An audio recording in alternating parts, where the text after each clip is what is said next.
Hello and welcome. This is Gail and Morgan, and today we're looking at some of the weird Pennsylvania sites that we've used in our books or that have inspired other locations that we've used in the books. Before we get started and go to some of the particular ones, let me show you just how some of the locations play out across the state of Pennsylvania. It's a pretty big state. It takes you about 8 hours to drive from one side to the other, just to give you a sense of scale. So obviously some of these places, we tend to focus on the northwestern side. That's where the Mark Wojcik books are set, as well as, and then Pittsburgh is right around here, a little south of that northwestern section. That's where the Sons of Darkness book is set. Both of those show up in the Morgan Brice series as well. And you can see with some of these over here in the central and the eastern side of the state, I've borrowed some places and maybe taken some authorial license to move them to a different part of the state or use them as a reference. But some of the places we have used exactly. So let's start off with some of these cool places. One of them is the town of Centralia. Now, Centralia is famous for being on fire. It has had a mine fire going since about 1962. Various causes have been debated. Might be a trash dump that was lit on fire too close to a mine seam. Sometimes these things can happen apparently fairly spontaneously. But since the 1980s, Centralia has been largely a ghost town. And you can see here, you can see what the roads have broken down. They discourage people from going. This road was called Graffiti Highway. It has since been kind of plowed up as a way to discourage urban explorers and curiosity seekers from going to what's left of the town. You can see the taggers certainly left their mark there. And you get the idea that this is not your normal road when you get big crevasses in the road leaking steam. And of course, this is a coal mine fire, so that steam's not going to smell too good, could have some poisonous gases in it. This is definitely an explore at your own risk kind of place. It used to be a somewhat thriving coal town community, although it was having problems because the mines were leaving. But since the dangers of the underlying coal mine, of course, you know, a coal mine goes for miles underneath the surface of the ground with all kinds of branching tunnels. So there's just no telling how far the fire has spread. And those coal seams, they estimate, could feed the fire for another century or so. So it's already been going for 60 years. They think it will be going for a lot longer. And you can tell that it has seen better days. Now, I also just posted a video on a set of video clips, a playlist from YouTube on Weird Pennsylvania. And you can see a comparison short video there of Centralia before it was, before the residents were bought out and encouraged to leave, and now what's left after. Interestingly enough, a few people fought for the right to stay in their homes, depending on, even with all of the danger and the fires, and they were given that opportunity. And so there are a few people still living there. And we're looking at a number of the ghost cities. Pithole City was another mining town. This one doesn't really exist much at all anymore, except that it we can see where it was. And sometimes those show up in our books because we'll use a location for a ghost town, base it on the history of that town, but there may no longer be anything there. Scotia is another one of these. It is in central Pennsylvania. And you can see that all we've really got here is a location. But when you look up those histories, this one has gotten used, I believe, in the Sons of Darkness, the first Sons of Darkness book. It's over here very close to State College and Pennsylvania State University. There's just not much left there. Roush Gap is a mountain pass. It's also got some ruins from previous industrial areas and railroads. You know, Pennsylvania is one of the older states. It's got hundreds and hundreds of miles of roadway and railroad dating back all the way almost, well, before the revolution. So many of those have gone unneeded anymore. So if the mines were not productive, you can see here, the mines were not productive and the railroad moved its operations. So there are so many abandoned side roads and abandoned railroad tracks. Some of them are getting converted to rails to trails, so they become biking or hiking trails. Just a reminder, these are from Google Earth, so I don't control the pictures. So if some people take a selfie on here, I have no idea who those people are. But you can see this area has been changed to be a hiking trail, and you get some pretty wilderness there. It's just fascinating to me how you have so many areas that have just been abandoned, and Yellow Dog is one of them. Again, farming town, mining town. The buildings are there, the homes are there, people just walked away. So sometimes there will be someone who really latches on to one of these places and tries to restore or document or save what they can. But there are so many, especially in Pennsylvania. And I'm always fascinated by the things people leave behind. They just, so here we are, this was a limestone mining company. And they want to use it as an education center. They're trying to renovate it. You can see they're going to have an uphill job because it wasn't left in very good shape and it's been sitting there for a while. But this kind of stuff just catches my imagination and certainly gets factored into the books we write, because we try to our best ability to use real life locations. If we can't use an actual location in a book, then we definitely try to have it be informed by real locations that might not be conveniently located where we need it, but they come pretty close. Concrete City is a fairly famous ruin, and again, buildings made of concrete. It was a company town, and you know, we also see this in that video playlist that I mentioned. They come and walk around and talk a little bit about its background. Buildings are certainly sturdy. They have certainly survived the test of time. It was built in 1911 for employees of railroad in Nanticoke. But if you're familiar with concrete, it gets cold, it gets damp, and I'm not sure it would make, by itself, uninsulated, the best location. But here you see the size of the ruin that's left behind. So we're not talking here, pardon me, about just a couple of random buildings. We're talking about, this is an entire town that's been left behind and completely abandoned. And of course, many of the railroads and mines and industrial companies would build a town for their workers. Sounded like Paradise usually didn't work out that way because it tended to trap them in the town so that they couldn't leave. And then if the company pulled up stakes and left, they were left high and dry. And of course, there are plenty of songs about owing your soul to the company store. Pardon me while I refill my coffee. Because if your employer is charging you rent and charging you for the items that you have to buy in the store, and of course, you're probably very constrained on your ability to go elsewhere, they're going to make their whole paycheck back and then some, and it's going to make it very hard to leave. Now, we've also done a lot around Pittsburgh, and if you are from the Pittsburgh area, from the Western Pennsylvania area, then you may have seen some of these steel mills and blast furnaces. It's really hard to explain the scale of these things. They almost don't look like they are something mere mortals might have built. They are just so huge. And especially in the early mid 80s, early 90s, they hadn't torn down a lot of the plants that had been shuttered. And they just hulked along the sides of the rivers and were these dark, eerie presences.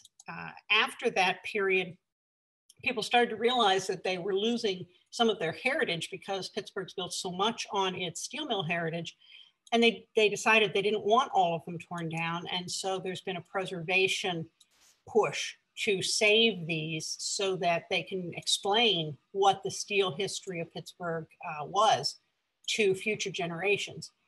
But again, these are just massive complexes. And at the time that they were working, they'd work 24 hours with 3 different shifts. They had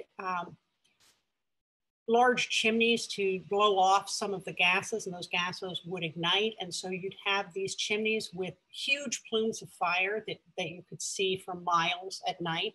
And they burn day and night. Obviously, in the 1940s, 1950s, and before that, all the coal smoke and all the industrial pollution, a journalist famously referred to Pittsburgh as hell with a lid off, because you had these night and day, 24-hour fire plumes and this heavy coal smoke fog. And, heaven help you if you had any kind of respiratory problems. But you can see that what's left here is pretty substantial. These places were built to last. And so when they do tear them down, it's quite an undertaking and usually involves dynamite. Now, and this is also, we get to see more of this on the video playlist that I mentioned, but the Pennsylvania Turnpike rerouted at one point in, I believe, the 1960s, and they had several tunnels, the Rays Hill Tunnel, the Laurel Hill Tunnel, and the Sidling Hill Tunnel, and they rerouted and changed the route of the Turnpike, no small undertaking, because the tunnels just couldn't keep up with the capacity that was happening with modern traffic. Now, when I was a kid, I remember going on the part of the Turnpike that went through Rays Hill and Sidling Hill. And later on, remembered thinking, wait, weren't there supposed to be tunnels here? And of course, finding out that they had rerouted the whole Turnpike. But the tunnels remain, and there's some access that remains for hikers and bikers. And then there are other areas that are not open to the public, but of course our intrepid urban explorers don't pay a whole lot of attention to that. You can see that there's been some tagging, some vandalism, but I mean, I'm just fascinated with this idea that there are tunnels to nowhere and there are road stretches to nowhere. And of course, that's just begging for a story, because you know that whatever is on the other side of that tunnel is going to be somewhere supernatural. It's going to spit you out someplace where you may not belong and may not want to go, but it's not going to be where you came from. And so, these are very substantial and well-built pieces. And you can see that time is taking its toll. That's a Sidling Hill Tunnel. And here we have some that's going to be a mishmash of all the tunnels. But you can see again, they were constructed to last. Nobody thought when they built them that they would be at all temporary. And you can see, use at your own risk, helmets and lights needed, motors prohibited. They have tried to hold on to some of these as recreational areas. And of course, these, the machinery you're seeing would have functioned in the day to clear the air in the tunnel, get all those car fumes out of the tunnels. And of course, that's all idled. A little bit of an aerial shot here, turtles, nature taking it back. But yeah, when you drive the Turnpike, there are a couple places where you can see the abandoned stretches off in the distance if you know what you're looking for. And of course, it's all cordoned off to traffic, but those things just really spark my imagination. Here's a little bit more of that Sidling Hill one. Some nice interior shots. And you can see that light at the end of the tunnel all the way down there. But that's going to get real creepy when you get in the middle, because you're not going to have daylight extending that far. So I hope you have a couple of good lanterns with you, because that middle section looks plenty dark to me. I think sometimes it's amazing that these things have survived as well as they do without being maintained anymore. And of course, one of the shows that I thought was really fascinating was was something like The World Without People or Earth Without People. And it showed how quickly, if every person disappeared for whatever reason off the face of the earth in one day, how long it would take the man-made structures to degrade. And of course, more that the structure was based on stone, like the pyramids or some of the stone buildings, certainly archways and things like that, these are going to take a lot longer to degrade than the glass and steel towers that require constant maintenance, or some of the more fragile building materials. But even these, as we've seen on the inside, won't last forever without being maintained. Now, this one, just as point of comparison, Tuscarora, is still in use. So you can see what one of these tunnels looks like, what it's supposed to look like when it is being maintained, taken care of. I love tunnels. You know, when I was a kid, I would do everything from see how long I could hold my breath when we went into a tunnel. Could I hold my breath for the whole way? How fast could I count, and how high could I count for the amount of time it goes through the tunnel? You know, you play all these games as a kid when you're on a long road trip, and we would go from one end of Pennsylvania to the other to go visit my grandparents a couple of times a year. And so the tunnels were always kind of a highlight of an otherwise really kind of boring long drive. So we're going to look at a couple of things here and just picking up some of the oddities in Pennsylvania. Pelham Township in York, Pennsylvania. Now, York County, Pennsylvania, just want to point out, York is known to have, or is said to have, 7 hell gates. So just tuck that away if you're ever in York. But here we have a shoe. And you know, sometimes these were left over from amusement parks that failed. Sometimes they were just built as curiosities and either taken back over as a house or transported. This seems to have, it's a shoe house with ice cream. Near my hometown, there was a small amusement park that never really got off the ground, and it had a lot of concrete buildings that were from fairy tales. And the park only lasted about 2 years due to a variety of things. But those concrete oddities, like the old woman's shoe, you know, there was an old woman who lived in a shoe, and Peter Piper's garden, and the whole one about the guy who had his wife in a pumpkin, those things stayed on for at least 20 years until the land was finally sold. And some of them were sold and transported, and some of them were just destroyed, which was a shame. But here you can see somebody's made good use of that really huge shoe, both as a doghouse and as a store. So Pennsylvania has all kinds of weird things in its, tucked away in its little corners. And I absolutely love finding them and picking them out to use.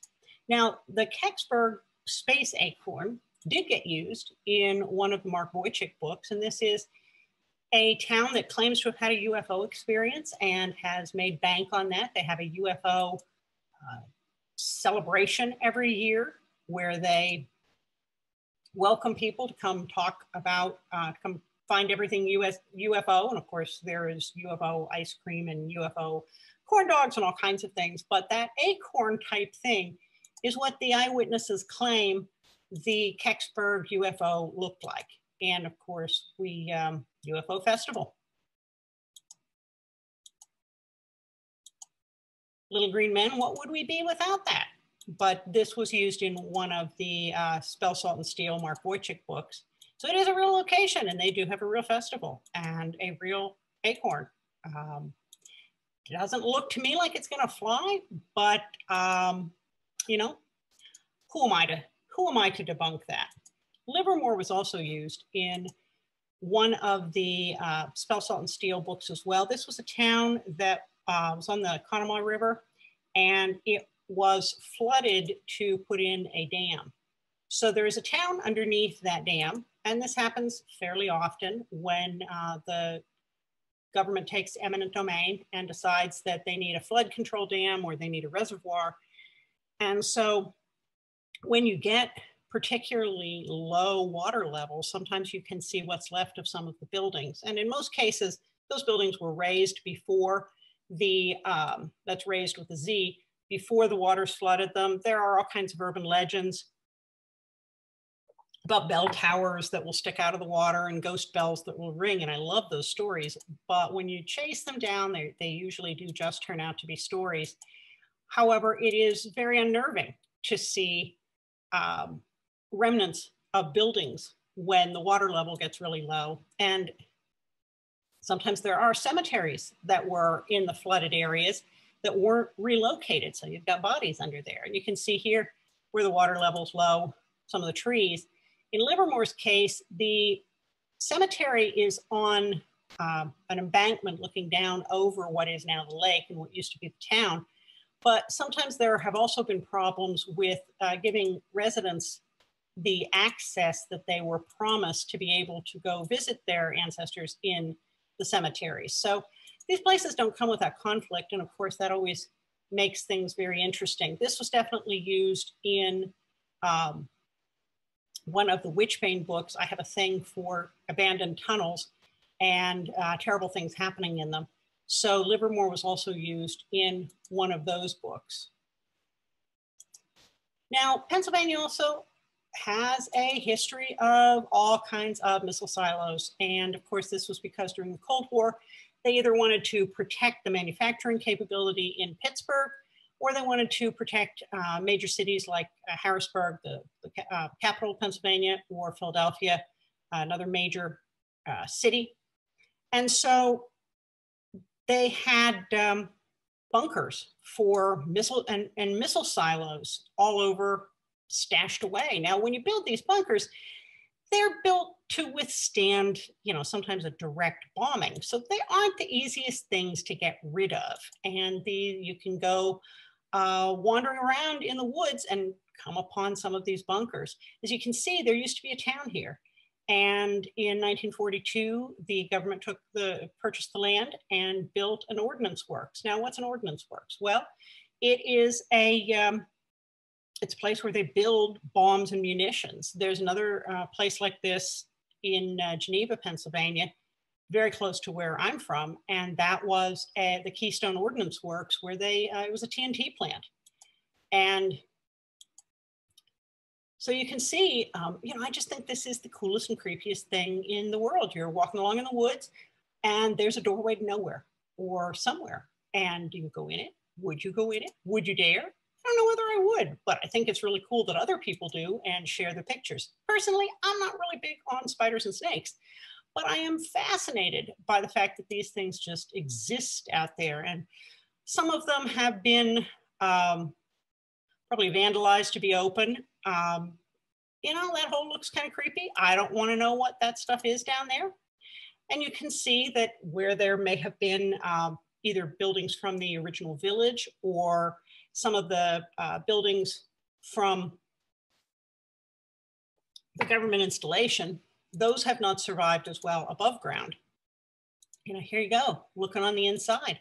There's not always a whole lot left, but I'm just fascinated that these exist and remain, and they're going to be there for a long, long time. Maybe they'll be there longer than we are.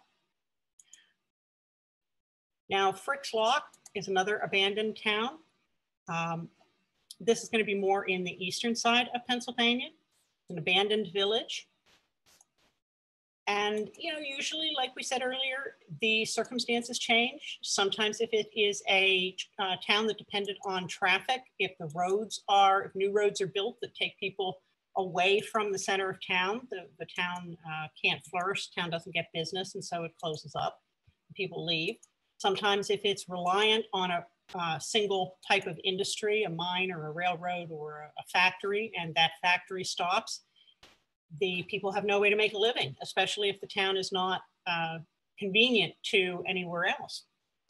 So there's a lot of that because of Pennsylvania's long history. And here we have Miners Village, Anthracite coal mining patch near Hazleton. And it is operated and owned as a museum. So you can see that the buildings, while nobody lives in them anymore, have at least been maintained. The paint's good, yeah, some more than others. I'm sure that the operating costs of keeping these old buildings structurally sound and in reasonable conditions pretty hard. But when you look back here, again, anthracite coal mining, here's part of the huge apparatus of taking the coal up and cleaning it and sorting out the bony pile, the rocks from the coal. It was an arduous, dirty, and backbreaking bit of work, but there wasn't much else around, so people did what they had to do. And this has been owned since the 1970s as a museum.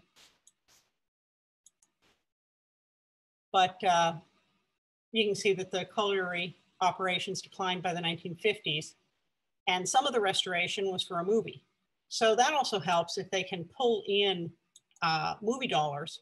And you can see the church is still in pretty good condition. They've restored some of these places to look more like people just walked away. I love it when you can find some of those living history villages where they really explain the history of an area.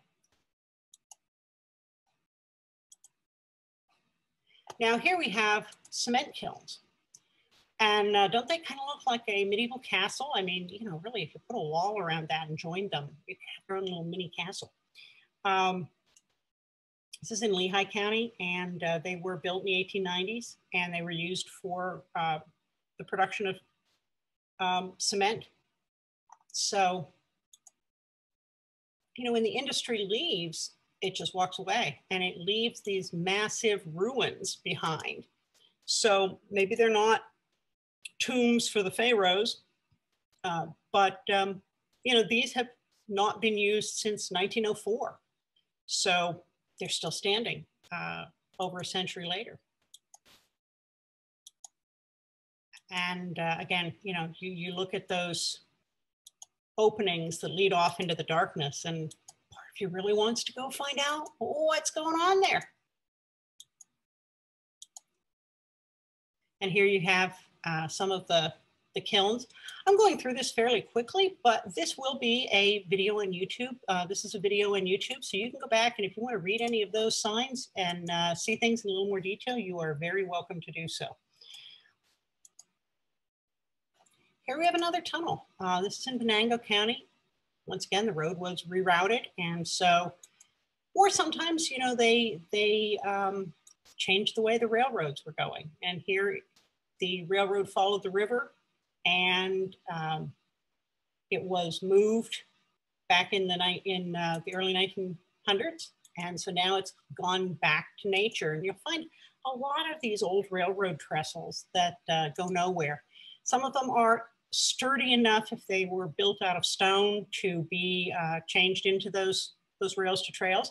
Some of them, if they're metal, not so much. And they just remain until they fall down.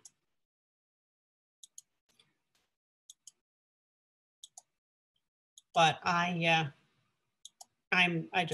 this is what my daydreams are made of, just looking at these things and checking them out and coming upon them and coming up with stories that utilize them.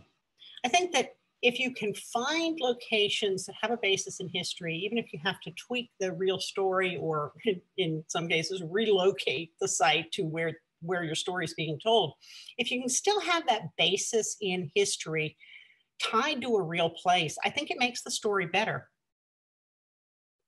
I think it helps you have a better understanding of the site if you can read its history and see the buildings, and certainly helps you envision what's going on, and maybe it certainly has affected the plot for me with a number of things.